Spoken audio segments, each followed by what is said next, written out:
नमस्कार, आप देख रहे हैं न्यूज 24/7 इंडिया। मैं हूं आपके साथ सपना मदेशिया। चलिए शुरुआत करते हैं आज की कुछ खास खबरों से। कटनी से एक बड़ी खबर सामने आ रही है, जहां नेशनल हाईवे किनारे स्थित करोड़ों की सरकारी जमीन पर अवैध निर्माण का मामला उजागर हुआ है। सूत्रों के मुताबिक इस जमीन पर मुआवजा सरकार द्वारा करीब 3 वर्ष पूर्व ही दे दिया गया था।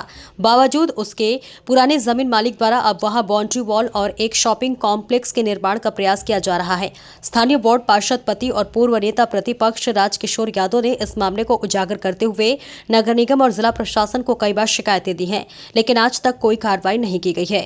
राजकिशोर यादव का आरोप है कि जमीन को हड़पने की योजना पूर्व नियोजित है। जैसे पहले भी कई योजनाओं की जमीनों को सेटिंग के जरिए कब्जा कर बेचा गया है, उसी तरह इस बहुमूल्य जमीन को भी भूमाफियाओं द्वारा राजस्व और नगर निगम अधिकारियों की मिलीभगत से हथियाने की साजिश रची जा रही है। बताया जा रहा है कि अवैध कब्जे के पीछे स्थानीय प्रभावशाली बाटला परिवार का हाथ है, जो पूर्व में भी ऐसे मामले में विवादित रहा है।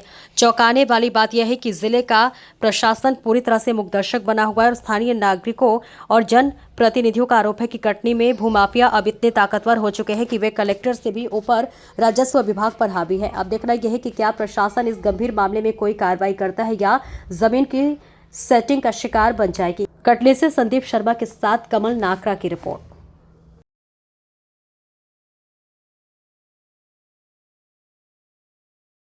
नगर में जो हाईवे के पास रोड के बाजू में ज़मीनों में कब्जा किए जा रहे हैं, इसमें क्या मामला है और थोड़ा ऐसे विस्तार से बताइए।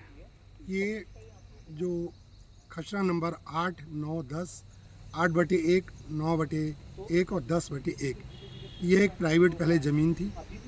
चूँकि बाईपास जब यहाँ बनने लगा तो ये भूमि अधिग्रहण कर ली गई। अधिग्रहण करने के बाद बाईपास का निर्माण हो गया और ये भूमि बच गई और बुद्धास बाटला द्वारा ये उनकी ज़मीन थी, इसका मुआवजा उन्होंने शासन से प्राप्त कर लिया। लगभग 6 साल बाद चूँकि ये पूरा ज़मीन आज करोड़ों की ज़मीन हो गई है, उनके द्वारा पुनः इस ज़मीन पे ये आप देख रहे हैं किनारे तरफ बाउंड्री बना दी गई है और इस ज़मीन पे कब्जा किया जा रहा है। ये जैसे सरकारी ज़मीन आप बता रहे हैं, तो बुद्धा बाटला जी की कैसे हो गई? पहले उनकी थी।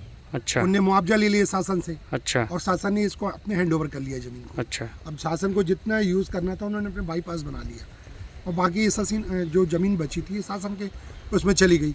इसकी शिकायत कहाँ हुई है? इसकी शिकायत मैंने माननीय मुख्यमंत्री जी को की है, माननीय राजस्व मंत्री जी को की है, माननीय नगरीय प्रशासन मंत्री, माननीय कलेक्टर कटनी को और हमारे लोकप्रिय सांसद BD शर्मा जी को मैंने लिखित में की कि ये ज़मीन नगर निगम की है। अब नगर निगम के अधिग्रहण होनी चाहिए और यहाँ पर दुकानें बनाकर शिक्षित बेरोजगारों को उनको आवंटित की जानी चाहिए। क्या नाम है आपका? मेरा नाम राजकिशोर यादव, पूर्व नेता प्रतिपक्ष, नगर निगम कटनी।